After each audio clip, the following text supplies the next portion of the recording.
Merci beaucoup d'être avec nous. C'est la première fois.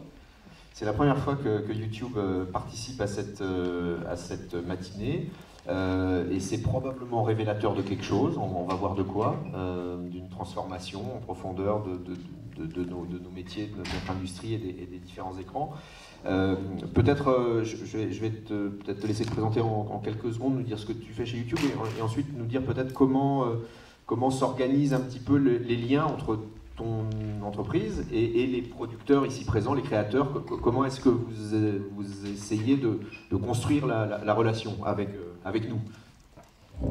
Bonjour à tous, merci beaucoup de me recevoir. C'est en effet la première fois pour nous. Je m'appelle Sébastien Perron, je suis en charge des partenariats de contenu pour YouTube.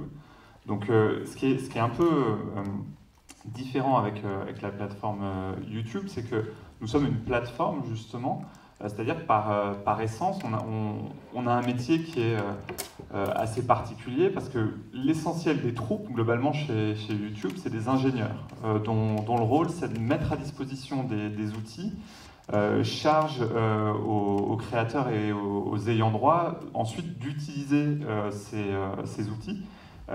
Donc c'est quelque chose qui est assez particulier. Pour vous donner 2 ou 3 chiffres, alors je vous le dis tout de suite, déjà, je ne suis pas un ingénieur moi-même, je fais partie des quelques non-ingénieurs dans la structure.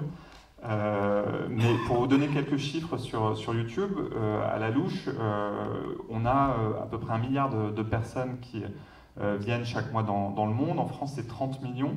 Et si vous avez un chiffre à retenir, c'est 50. Pourquoi 50? Parce que en France, il y a à peu près 1 personne sur 2 qui va sur YouTube chaque mois. Il y a à peu près, enfin il y a maintenant plus de 50% parce que ça explose d'usage qui se fait sur mobile ou tablette. Quand on dit mobile, en fait, c'est téléphone mobile ou tablette.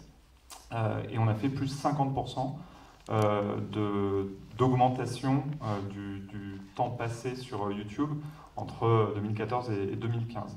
Et puis j'ai lu la semaine dernière d'ailleurs un autre chiffre avec 50, ça tombe bien, c'est qu'il y a 50% des gens aujourd'hui en France qui regardent plus YouTube que la télé. Alors c'est plutôt les jeunes, mais j'ai lu cet article avec attention.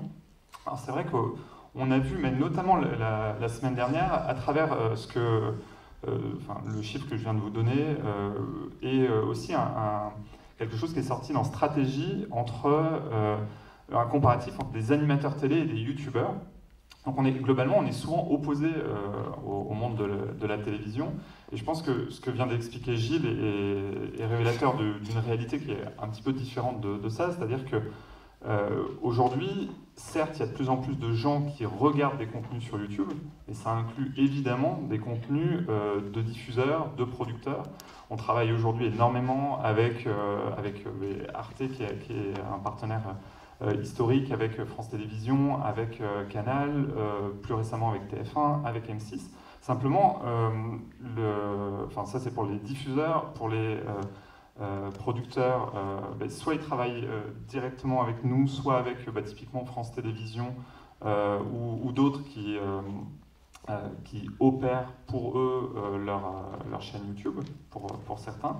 Et puis on a aussi des partenariats avec des boîtes comme Endemol ou autres. En fait, ce qui est intéressant d'avoir en tête, c'est que, encore une fois, nous, notre rôle est de mettre à disposition tout un tas d'outils et tout un tas de bonnes pratiques aussi. Il y a plein de choses en ligne, en l'occurrence, parce qu'il y a énormément de gens qui mettent des vidéos sur YouTube. C'est un chiffre que vous avez peut-être vu un jour, mais il y a 400 heures de vidéos qui sont mises en ligne sur YouTube chaque minute. Dans le monde, hein, pas en France, mais bon, vu que les contenus sont accessibles en France, du coup, on sent bien que le sujet, c'est pas de mettre en ligne une vidéo sur YouTube, enfin pas seulement, mais aussi de trouver des façons, et ça passe par des bonnes pratiques, pour émerger finalement. Mais typiquement, alors pour prolonger, un producteur, alors quand on s'appelle Endemol, c'est assez simple, parce que quand on vient voir YouTube, je suppose qu'on est reçu correctement, on a du café, on a des milliardistes. Bon. Mais quand on est un producteur indépendant, de taille plus modeste, est-ce qu'on peut aujourd'hui, chez toi, dans tes équipes, venir chercher du conseil, tout simplement, pour dire, voilà, par rapport à ces 400 heures qui sont ajoutées chaque nuit dans le monde, moi j'arrive avec ma super géniale série d'animation, ou mon super documentaire feuilleton, un truc, Est-ce que vous pouvez m'aider à optimiser sa mise en ligne sur votre plateforme pour qu'on en retire l'un et l'autre, on parlera tout à l'heure du modèle économique, mais pour qu'on en retire le plus d'intérêt, et vous YouTube, et moi producteur indépendant? Alors, en fait, vous avez plusieurs options. Soit vous avez, enfin déjà, il y a énormément. Ce qu'on a essayé de faire, c'est de mettre en place énormément de ressources en ligne. Donc ça, c'est la chose la plus directe où vous n'avez pas besoin de contacter YouTube, mais juste si vous tapez YouTube créateur, vous allez tomber, ou YouTube créateur Academy, vous allez tomber sur tout un tas de ressources qui vont, en fait, ce qu'on essaye de faire dans ces cas-là, c'est d'aller du plus large au plus précis. C'est-à-dire qu'il y a des gens où il y a un certain nombre d'articles ou de vidéos qui sont plus sur une logique de je veux créer du contenu et le mettre en ligne sur YouTube, comment ça se passe, à un article spécifique sur comment faire la vignette qui accompagne ma vidéo. Donc c'est assez précis. Ça, c'est une première option. Après, vous avez, on a la chance depuis cette année, depuis octobre en l'occurrence, d'avoir un truc qui s'appelle le YouTube Space, qui est un lieu physique cette fois, qui est un lieu de collaboration qui est mis à disposition des créateurs. Donc, sur la partie... Rappelle l'adresse, comme ça tout le monde la connaîtra. L'adresse du YouTube Space. C'est dans les locaux de Google qui se trouve 8 rue de Londres à Paris. D'accord. Donc au centre de Paris vers Saint-Lazare, Trinité d'Étienne d'Or, les Galeries Lafayette, tout ça. Donc là, on peut arriver sans rendez-vous. Alors non, rencontrer évidemment pas, parce que le problème c'est que, comme je viens de le dire, il y a 400 heures de vidéos postées par minute, donc vous imaginez que si tous les créateurs de la plateforme venaient chez nous pour sonner, pour dire tiens, on peut utiliser le space, il faudrait qu'on ait un très très grand space, ce qui n'est pas le cas malheureusement. On espère qu'il s'agrandira, mais jusqu'à octobre on n'avait rien du tout, maintenant on a déjà un endroit. Le point c'est qu'il y a là-bas un studio. Pour utiliser le studio, aujourd'hui, il faut avoir 10 000 abonnés. D'accord? Donc on est dans une logique qui répond pas aux besoins que tu décrivais, de se dire tiens, j'ai un nouveau projet et je me suis pas encore lancé. Là, le studio, le but, c'est de se dire justement, c'est pas un studio au sens studio de cinéma, tout est gratuit là-bas, déjà, ça c'est un premier point. Et donc du coup, le but, c'est de permettre aux créateurs de passer à l'étape d'après, une fois qu'ils ont commencé avec leurs propres moyens, souvent avec des mobiles à tourner, etc., de leur permettre de passer à l'étape d'après. Donc on est plus sur un accompagnement des créateurs, et la partie studio est faite plutôt pour ça, pour passer à l'étape d'après. En revanche, il y a un espace qui est aussi un espace de formation, pour le coup, où là, alors pour venir, c'est pareil, il y a un site internet qui s'appelle youtube.com/space et qui vous permet de voir toutes les formations qui sont dispensées. Donc soit vous avez des formations assez spécifiques sur les droits d'auteur à YouTube, ou les bonnes pratiques sur YouTube, ou comment faire de l'argent sur YouTube, ou enfin voilà, tout un tas de choses. Donc là, le sujet, c'est que vous soyez un petit producteur, un très grand producteur, la reine d'Angleterre ou un créateur, dans votre chambre, le sujet c'est le même, on ne fait pas du tout, et on reçoit tout le monde, en l'occurrence avec du café et, à ce moment-là. Mais le sujet c'est juste de s'inscrire à la formation qui vous intéresse et puis derrière de pouvoir y participer. Voilà, donc ça c'est un deuxième niveau, et puis après un troisième niveau sur s'il y a besoin d'un accompagnement qui est plus fourni. Nous on ne peut pas systématiquement le faire en face à face avec tout le monde, juste parce qu'il y a beaucoup trop de créateurs, c'est juste une question de ressources pour le coup. Et du coup, il y a un peu comme dans le milieu de la publicité, il y a eu un moment donné, il y a donc des annonceurs qui veulent faire des campagnes publicitaires, il y a eu des agences qui sont mis au milieu parce qu'il y avait besoin de compétences et puis de prendre en charge ce sujet-là. Et ce qu'on appelle des MCN qui ont préempté aussi cet espace-là et qui accompagnent les producteurs.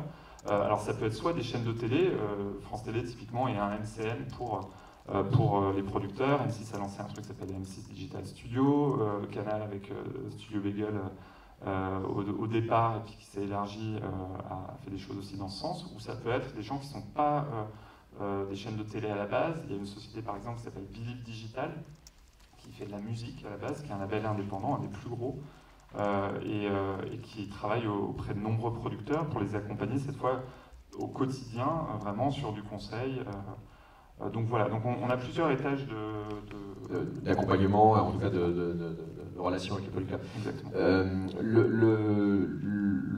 En termes de modèle économique, alors c'est compliqué parce qu'évidemment, de la même manière que sur le nombre de pages vues, on est sur des chiffres pharaoniques, mais pour revenir à de la microéconomie, comment est-ce que tu présenterais les choses, je dirais, sur ces liens entre...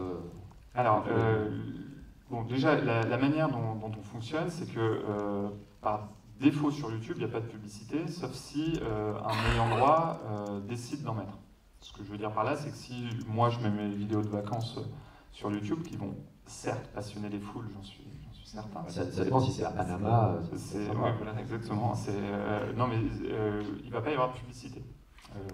Après, par contre, si je mets ma vidéo de vacances et je mets par exemple une bande-son d'un artiste connu ou pas connu, en tout cas représenté par un label, là potentiellement il va y avoir de la publicité et c'est pas moi qui vais toucher les revenus, mais ça va être l'artiste, parce que j'avais pas du tout le droit d'utiliser la bande-son et l'artiste a eu le choix l'artiste ou ses représentants ont dit bah ok, je veux bien laisser la vidéo ou le son de la vidéo, mais en revanche, en contrepartie, je prends des revenus liés à ça. Donc ça, c'est un premier élément. Le business model, si on choisit de puber, d'afficher de la publicité la plupart du temps devant les vidéos, c'est du partage de revenus sur justement les revenus issus de la publicité qui passe devant les vidéos. Vous savez, il y a des petits rectangles qui s'affichent au bout de quelques secondes de vidéo aussi. Donc c'est un partage de revenus, il y a un peu plus de la moitié des revenus qui sont versés directement à l'ayant droit, qui a posté la vidéo, ou le diffuseur, ou le représentant, enfin ça peut être un MCN, ça peut être le diffuseur lui-même, ça peut être quelqu'un dans sa chambre, ça peut être, voilà. Et en plus de ça, on a des accords avec les sociétés d'auteurs, les sociétés de gestion collective, type SACEM, SACD, etc. Donc on est, par rapport à ce que disait Gilles et par rapport à une question qui était de se dire le rôle des médias, etc., moi je suis complètement en phase sur le fait de se dire notre modèle aujourd'hui, c'est pas de faire du préfinancement. C'est pas notre promesse. En revanche, j'entends parfois on ne contribue pas à l'économie ou ce genre de choses. Plus de la moitié des revenus ressort. Et va directement à la personne qui a mis en ligne la vidéo. Donc c'est quelque chose qui est quand même assez significatif. Et aujourd'hui, notre modèle est davantage d'investir énormément d'argent, en l'occurrence, dans la technologie pour faire en sorte que ça paraisse normal à tout le monde que quand vous mettez une vidéo en ligne sur YouTube, ça marche parfaitement sur un mobile, sur une tablette, sur une console de jeux vidéo, sur une télé si vous branchez Chromecast ou que vous avez une box, etc., etc. Ça paraît tout à fait normal, et à nous y compris. En même temps, c'est notre métier, c'est ce qu'on fait dans la vie, donc c'est ce qu'on est censé faire. Ça paraît normal à tout le monde que quand il y a une vidéo, elle soit cliquable, elle permette de rediriger vers le site de la personne, ou vers une autre vidéo, ou vers l'abonnement à la chaîne, etc. Et ça, c'est énormément d'argent investi, mais c'est vrai qu'aujourd'hui, on est plutôt dans les investissements dans la techno. Et par essence, quand on dit qu'on est plateforme, on n'est pas du tout dans une logique de choix. Ça, c'est quelque chose qui est important. Souvent, on me demande, mais est-ce que tu peux me mettre sur la page d'accueil de YouTube ? Alors, en fait, en réalité, dans cette salle, on a tous une page d'accueil différente, probablement. Sauf si c'est la première fois qu'on vient, ou qu'on vient d'enlever tous nos cookies, etc. Il n'y a pas une page d'accueil de YouTube, parce qu'on est dans une logique d'essayer de proposer du contenu qui intéresse chaque internaute personnellement. Et même les youtubeurs qui sont les plus gros aujourd'hui, vous avez sans doute entendu parler de Cyprien et Norman, Squeezie, etc. En fait, il y a peut-être plus de gens qui ne sont pas intéressés par leur contenu que de gens qui sont intéressés par leur contenu. Probablement même. Et du coup, notre sujet est davantage d'essayer de pousser via des algorithmes, en l'occurrence, du contenu qui va intéresser les gens. Alors, soit de le faire de manière... si vous avez regardé une vidéo, on va essayer de vous proposer d'autres vidéos de la même chaîne. Puis si vous aimez bien, du coup, on va vous proposer de vous abonner à la chaîne. S'abonner à une chaîne, c'est juste dire je veux être notifié justement quand il y a de nouvelles vidéos. Donc notre modèle, c'est vraiment d'essayer d'avoir une expérience aussi personnalisée que possible pour chacun et chaque internaute. Non, mais effectivement, en tout cas, le positionnement techno, je crois qu'il est bien compris. Comme tu l'as dit pour démarrer, c'est une boîte d'ingénieurs. On voit que quand même, à la sortie, c'est quand même une belle techno qui fonctionne et c'est une plateforme robuste. Et effectivement, les algorithmes derrière sont puissants. Juste pour revenir sur la question du modèle économique, le revenu sharing commence dès le premier euro, dès le premier centime d'euro, où il y a un effet de seuil en disant voilà, tant qu'on n'a pas atteint. Tant qu'on estime qu'il y a des coûts fixes ou il y a des voilà et on commence à vous payer au bout de, enfin vous ayant droit, on commence à vous payer au bout de 200 000, 300 000 vues, je ne sais pas. Non, en fait la manière dont ça se passe, c'est que dès le premier centime d'euro perçu, il y a un partage de revenus. En revanche, quand vous mettez en ligne votre première vidéo, il faut quelques vues, alors je ne sais pas exactement combien, mais on parle de centaines, enfin moins d'un millier en tout cas, avant d'être éligible à la monétisation pour une chaîne donnée. C'est-à-dire que ça, c'est vraiment dans le cas de la première vidéo. Parce qu'une fois que vous êtes éligible à la monétisation, pour le coup, le premier centime, il y a un partage de revenus. La raison pour laquelle on a ces quelques centaines, ou peut-être que c'est je n'ai pas le chiffre en tête précis, mais c'est en tout cas un chiffre assez restreint. C'est simplement qu'on regarde dans un premier temps, là encore pas avec des gens, mais plutôt avec des algorithmes et des outils, si tout va bien en termes de droits. Typiquement, si quelqu'un met en ligne des contenus qui sont... Alors, il peut y avoir deux cas. Soit c'est des contenus dont il n'a pas les droits, et du coup, l'ayant droit va revendiquer, on a tout un tas... Enfin, je ne rentrerai pas dans le détail aujourd'hui, mais on a tout un tas encore de technologies qui permettent...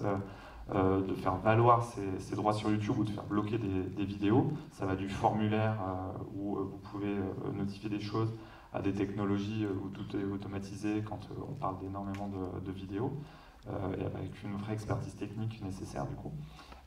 Mais du coup, si vous êtes un internaute, que vous postez une vidéo, on va regarder si tout va bien dans les premières vues en l'occurrence. Si la vidéo n'est pas vue, du coup, on ne peut pas savoir grand-chose.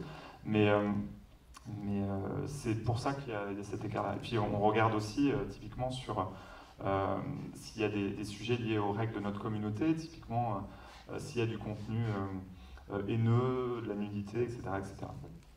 Non, mais ça c'est important. Autre petite question, alors purement technique, on n'a pas le temps de s'y apesantir, mais les bandeaux publicitaires qui apparaissent sur les vidéos, est-ce que c'est un élément sur lequel le producteur ou l'ayant droit a une possibilité au moins techniquement de l'endroit où est placé ce bandeau, où est-ce qu'il intervient? Est-ce qu'on ne peut pas plutôt avoir un pré-roll parce qu'il y a certains contenus, par exemple je connais des producteurs d'animation qui ont des séries très très courtes d'animation, par exemple des choses qui durent une quinzaine de secondes sur YouTube, où c'est de l'anime en plus, et au bout de 3-4 secondes, il y a le bandeau qui arrive, qui vient prendre un tiers de l'écran et qui du coup, j'allais dire...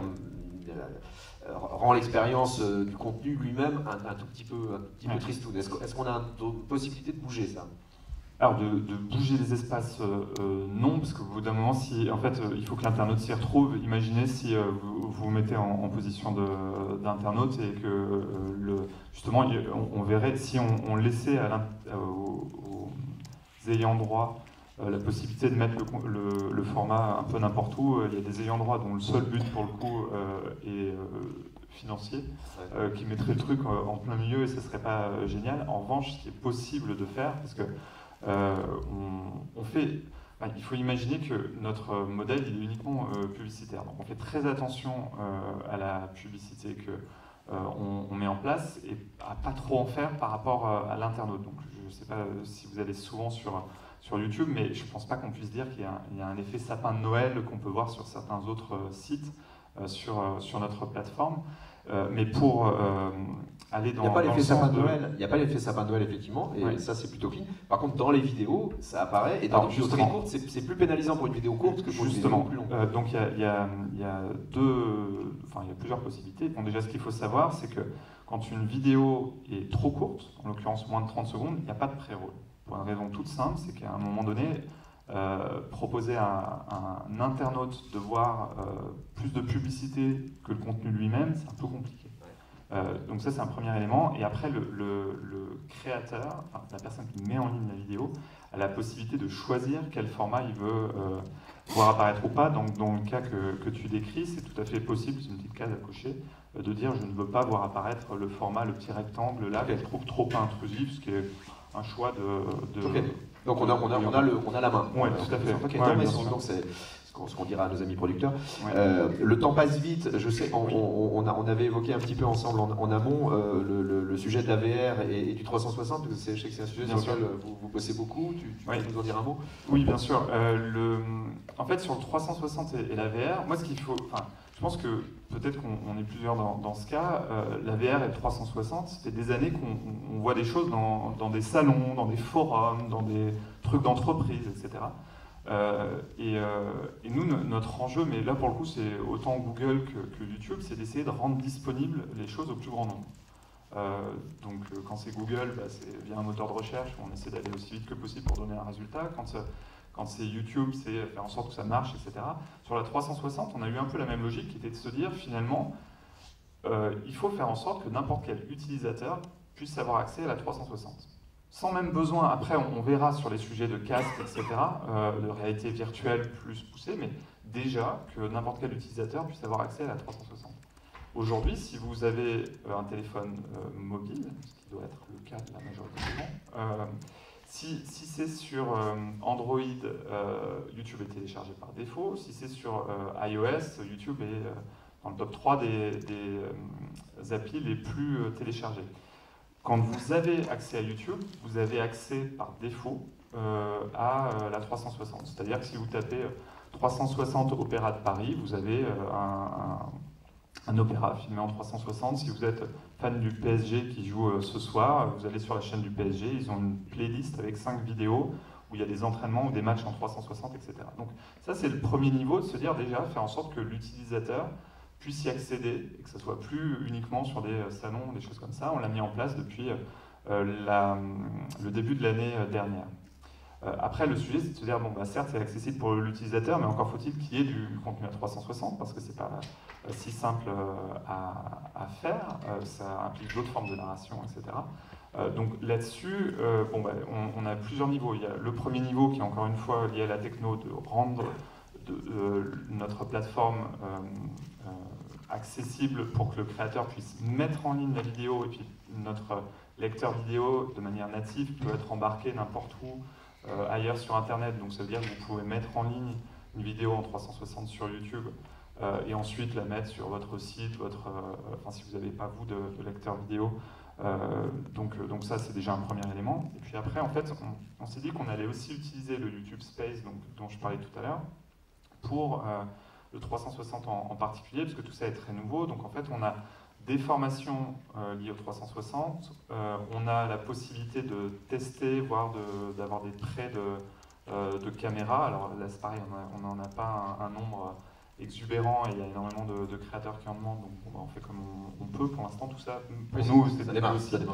Et puis on a aussi des outils de post-prod où du coup on explique quelles sont typiquement entre les différentes caméras 360 selon si vous prenez un truc très basique, certes c'est un peu plus basique en termes de qualité, mais du coup il y a moins de post-prod, etc.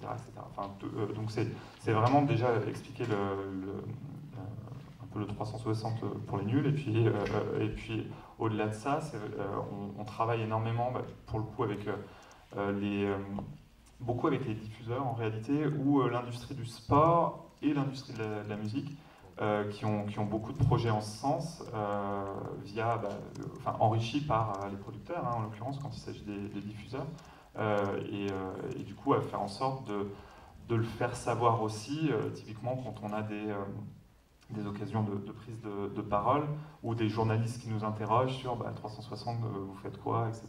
Nous on fait rien à part mettre à disposition, comme d'habitude, c'est notre métier encore une fois, mais par contre on peut vous réorienter vers tel projet dont on sait que c'est assez intéressant, on peut vous mettre en contact avec la personne qui peut vous expliquer, etc. Ok, merci beaucoup. Donc là en l'occurrence, c'est le point de contact pour ce YouTube Space et pour tout type de questions pour prolonger. C'est ton adresse mail, tu nous autorises à la passer à nos amis. Ouais, mon adresse mail ou LinkedIn. Ou LinkedIn. Ok, d'accord. Non, mais je crois que c'est. Tu risques. Là, je pense que tu as ouvert des idées, des questions complémentaires. On a le temps peut-être d'en prendre une. Je sais que tu es contraint rapidement. Mais merci déjà beaucoup parce que c'est très très clair. Merci. On va pas te le dire. Merci d'avoir répondu franchement aux questions monétisation, parce que parfois les gens essayent de les éluder, mais là tu as répondu très, très directement, donc c'est... Merci. Une petite question rapide, mais vraiment rapide, hein. Mais n'ayez pas peur, hein. Voilà. En parlant fort du coup. Et du coup, je me doute bien que vous y pensez, plus fort. Vous avez des échéances sur le son spatialisé sur le Player 360 ? Alors la question c'est, avez-vous des échéances sur le son spatialisé et le Player 360 ? Une date de sortie, oui, on réfléchit à, en fait sur 360 on réfléchit à ça, à avoir du 360 live, ce qui n'est pas encore disponible non plus, ce que vous décrivez également, donc ça fait partie des choses dont on parle, mais pour l'instant j'ai pas de date de sortie, mais on regarde. Enfin, pour nous, c'est vraiment que le début sur ces sujets-là et sur la VR plus largement que le 360. Et il y a plein de choses qui arrivent. Ouais. Alors moi, j'ai une petite question, et, un peu égoïste. J'ai lu dans un travail d'universitaire il y a pas longtemps que aujourd'hui, les moins de 15 ans utilisaient comme moteur de recherche prioritaire, non pas Google, mais YouTube. C'est-à-dire qu'aujourd'hui, les moins de 15 ans, ils font une recherche, quel que soit le sujet, ils ont un exposé à faire, je ne sais pas, sur Napoléon Bonaparte, ils vont chercher en vidéo, est-ce que c'est quelque chose, est-ce que c'est vrai ou pas, Alors, ça devient un moteur de recherche finalement. C'est complètement un moteur de recherche. En fait, le sujet, donc c'est le deuxième moteur de recherche dans le monde après Google, ça déjà. Et après, en fait, on a différentes utilisations. Vous avez d'un côté on va dire les moins jeunes, qui sont moins dans une logique de je m'abonne à des chaînes, je suis logué, je suis moins dans une logique aussi de réflexe de YouTube, qui pour le coup est complètement... les jeunes aujourd'hui, YouTube est une destination quotidienne. Les moins jeunes que nous sommes, c'est moins le cas. Et du coup, le moteur de recherche prend encore plus son utilité. C'est-à-dire qu'on est beaucoup dans une démarche de tiens, j'ai entendu parler de telle vidéo, je vais le taper sur YouTube, ou bien une démarche de tiens, j'ai envie de changer un joint dans ma salle de bain, je vais regarder comment ça se passe sur YouTube. Ça marche pour la cuisine et ça marche pour tous les autres sujets de tutoriel. Donc ça, c'est pour les moins jeunes. Sur les plus jeunes, en effet, la vidéo aujourd'hui est quelque chose qui est complètement natif pour eux, comme les réseaux sociaux. Ce qu'il faut avoir en tête, c'est que l'autre chose qui est complètement native pour eux, c'est le mobile. Aujourd'hui, quand on regarde, ce qui est une étude de médiamétrie qui est assez récente et assez intéressante, quand vous regardez l'âge moyen des chaînes de télé qui ont pour réputation d'être plus âgées que les YouTube, Dailymotion, Facebook, Twitter et autres, quand vous regardez l'âge moyen des chaînes de télé, de Facebook, de YouTube, etc., sur ordinateur, c'est à 1 an près ou 2 ans près exactement le même, autour de 40, 41, 42, etc. Donc en fait, on se rend compte que le sujet, c'est pas du tout un sujet de site, c'est un sujet de device. Et que le sujet, c'est simplement que les jeunes aujourd'hui sont scotchés encore plus que nous à leur téléphone portable, et que là où nous, on s'en sert beaucoup pour envoyer des mails, par exemple, eux, ils s'en servent pour les réseaux sociaux et la vidéo, et ils passent énormément de temps, ce qui est un peu contre-intuitif. Souvent, les gens se disent, ils vont passer peu de temps, donc il faut faire des formats très courts sur mobile, etc. C'est plus si vrai que ça. Quand on voit les jeunes filles qui font des tutoriels ou du gaming, c'est des vidéos parfois qui durent 20, 40, voire plus minutes, et qui sont vues essentiellement sur mobile, et je peux vous dire qu'elles sont vues, c'est possible via nos outils, et c'est mis à disposition des créateurs de regarder si les gens regardent la vidéo en entier, à quel moment ils lâchent, etc. Elles sont vues beaucoup. Donc on a un vrai usage du mobile, et sur le moteur de recherche, c'est vrai qu'aujourd'hui c'est tellement... YouTube est un réflexe pour eux, je disais, la vidéo déjà, plus largement que YouTube est un réflexe pour eux. Il y a 84% moins de 34 ans qui vont voir de la vidéo alors je sais plus si c'est tous les jours ou toutes les semaines, c'est un chiffre qui est complètement hallucinant. Et oui, c'est un vrai réflexe pour eux. Merci beaucoup Sébastien, je crois qu'on peut t'applaudir une nouvelle fois, te remercier.